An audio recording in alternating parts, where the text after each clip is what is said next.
Nidadavolu municipality chairman పీఠాన్ని దక్కించుకోవడం కోసం జనసేన వైఎస్ఆర్ కాంగ్రెస్ పార్టీలు తీవ్రంగా ప్రయత్నిస్తున్నాయి. ఈ నేపథ్యంలో నిడదవోలు మున్సిపాలిటీలో అనూహ్య మార్పులు చోటు చేసుకుంటున్నాయి.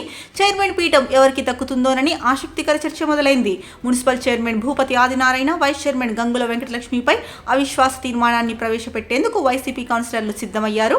పురపాలక అభివృద్ధి పనుల్లో జాప్యం, పారదర్శకత లోపం, ప్రజా సమస్యల పరిష్కారంలో నిర్లక్ష్యం వంటి ఆరోపణలతో అవిశ్వాస తీర్మానానికి మద్దతుగా వైసీపీ కౌన్సిలర్లు సంతకాలు చేశారు. పురపాలక చట్టంలోని నిబంధనల ప్రకారం అవిశ్వాస తీర్మానంపై చర్చించి ఓటు వేయాలని వైసీపీ కౌన్సిలర్లు అభ్యర్థనా పత్రాన్ని అధికారులకు అందజేశారు.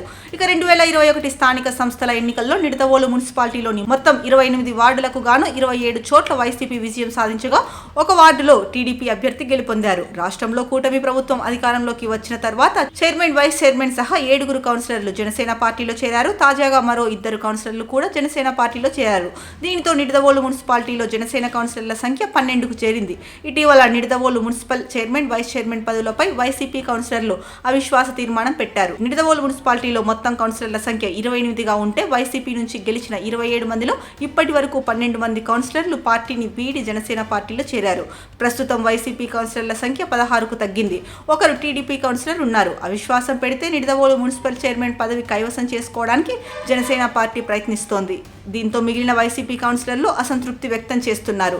నిడదవోలు మున్సిపల్ ఎన్నికల సమయంలో భూపతి ఆదినారాయణకు 2.5 ఏళ్లు, ఆ తర్వాత వైసీపీ కౌన్సిలర్ కామిశెట్టి వెంకట సత్యనారాయణకు చైర్మన్ పదవి ఇవ్వాలని ఒప్పందం జరిగింది. అయితే సత్యనారాయణకు అనారోగ్యం కారణంగా మార్పు ఆలస్యమైంది. ఇప్పుడు ఎన్నికల ముందు ఇచ్చిన హామీని అమలు చేయాల్సిన సమయం వచ్చింది. ఈ నేపథ్యంలో నిడదవోలు మున్సిపాలిటీలో అనూహ్యంగా రాజకీయ పరిణామాలు మారాయి. ప్రస్తుత మున్సిపల్ చైర్మన్ తో పాటు మరో 11 మంది కౌన్సిలర్లు జనసేన పార్టీలో చేరడంతో వివాదంగా మారింది. జనసేన పార్టీకి ఉన్న 12 మంది కౌన్సిలర్లతో పాటు ఎక్స్ అఫీషియల్ సభ్యులుగా రాజమండ్రి ఎంపీ దగ్గుబాటి పురంధేశ్వరి, నిడదవోలు ఎమ్మెల్యే రాష్ట్ర మంత్రి కందుల దుర్గేష్ కు, ఎమ్మెల్సీ సోమ్ వీర్రాజుకు ఓటు వేసే అవకాశం లభిస్తుంది. వీరికి తోడు కౌన్సిల్లో టీడీపీకి ఒకరున్నారు. దీంతో జనసేన బలం 16, వైసీపీ బలం కూడా 16 ఉంది.